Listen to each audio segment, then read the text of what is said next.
Little end of the day for you. We've been back for a little bit from dinner at Ron's. Very good dinner, very good dessert, good company. While we're there, Becky got a text. Said, hey, there's a fire up on McCormick Hill. Up that way. They're still up there. We can smell the smoke.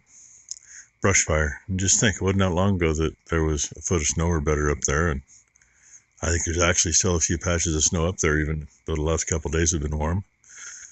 And the north end of the county, there's a 2-alarm brush fire they've been on for 5 or 6 hours. And I don't know if you can see it, but I just saw it. I could see the lights of a fire truck up there. But it was over in here. See it again. It's kind of in the area that the big fire was that actually covered clear across the frickin' ridge a couple years ago. But anyway, I just thought I'd share that with y'all. And we just checked on calves and getting ready to go to bed. Calves are all good. We'll see what tomorrow brings. Yeah, nobody said little old calf was the smartest one. It's okay, Mama. She's getting tired of being in there. He's a little slow yet. Seems he needs a shot of B to perk him up in the mornings. Give him some coffee. No, coffee's for me. Well, even if he was going to be left a bowl, there wouldn't be. Snowballs. I mean, doesn't mean they don't work. Stan. Just means if you got the poor Dogs bastard. Out. Last time I'm telling you. Well, she's tired of the dogs being here too. Delaney, hey, we did this last night. It just means that We did this last night. dogs, get out. Go. It just means that if he's out on open range with, some of that sandy soil that reflects a little bit of heat from the sun, or he's out in the snow in the bright sunlight, they get burnt. Then they don't want to do anything. But anyway, and obviously, yeah, she's tired of being here. Which one do you think is probably going to calve today? We can throw some hints in here. That one, I can't tell if it's a cut tail or not. Looking what I can see farther forward, looking through the gap there at her head, I think she's one that's already got a calf. The one in the middle, cut tail. She's got a calf. One to the right, her tail's been kinked for the last hour at least. She's got a full bag. She's standing there with just a little bit of hump to her back. So, that is 13 AJ. That's the last of Ty and Brookes' little calves this year. Oh, and we come over here, and who do we have? Buffalo! Mama looks like shit, and she's still got the protrusion out her left side. What do they say? When it rains, it pours. Yeah, it's just raining. It's wet. Knew we should have fed this morning. Only got 2 to feed. Steers and the 2-year-olds. And y'all know that thing got wrecked just a little over a year ago.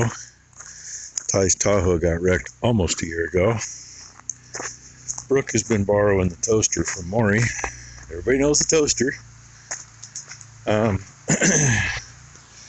Her and Matt live in an apartment in town, and they didn't end up parked in front of their apartment. They ended up parked on the side street last night. And sometime last night, somebody in what may have been a stolen white Tacoma, being the license plates on it didn't match the registered pickup, Right into it. The good thing is somebody apparently has video of it. Apparently. So now Brooks got to try to get all that information rounded up. Supposedly the cops came. One would think that the cops would have attempted to contact the registered owner. One would think. Maurice heard absolutely nothing. Other than what we just told him after finding out from Brooke, and Brooke was, by now, has probably called him, talked to him. And Brooke can be very emotional, and being, 7.5 months pregnant, whatever, she's really emotional. Couldn't hardly understand her on the phone. It appears to be drivable, but still, just one more frickin' thing.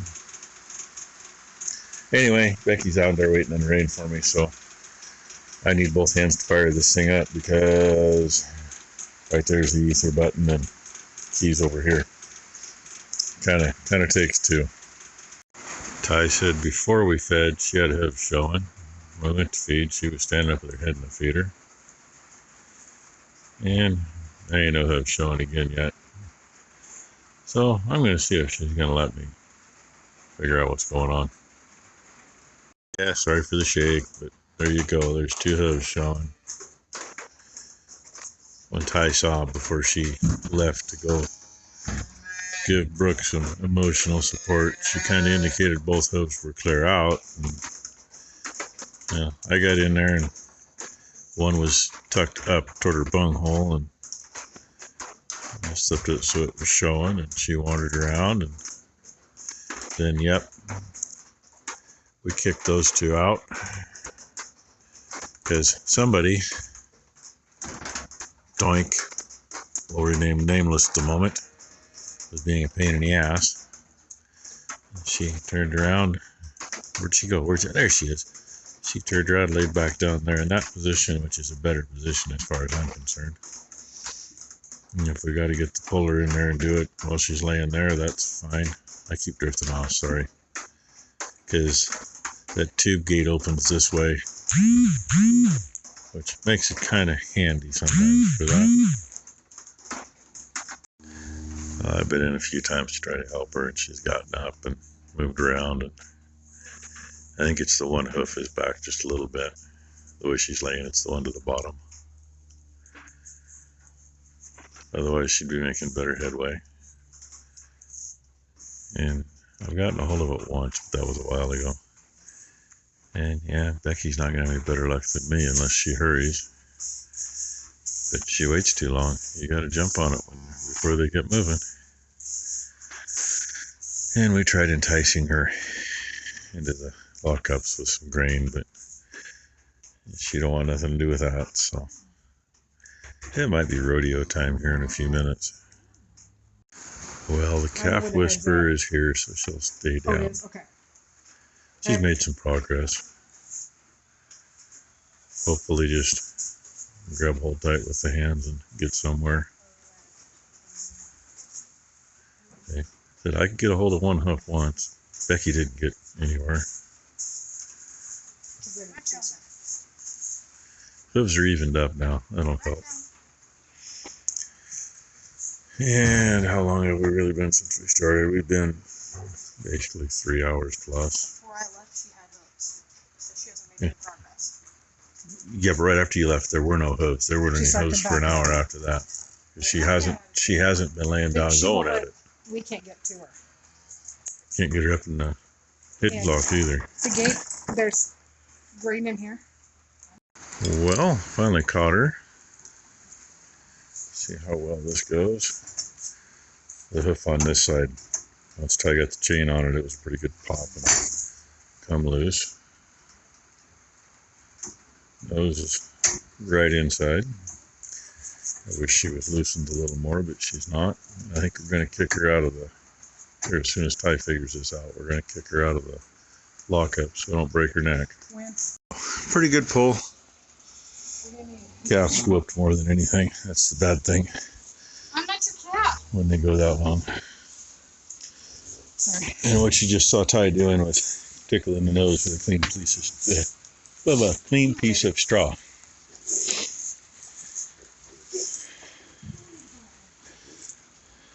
You tickle them and it makes them cough and sneeze and get that stuff out. And be careful you don't poke a hole in them, so you don't want to use a real stiff piece. And big bull calf, not overly big, I mean big enough. But you see all the noises you get with him. But he's breathing. His tongue may not go in his mouth for a while. She needs to get to cleaning. Get to cleaning and getting going better. So anyway, there he is. Got a lineup of milk noses over here. Yeah, every one of them with a milk nose. Well, the new mama's doing good in there.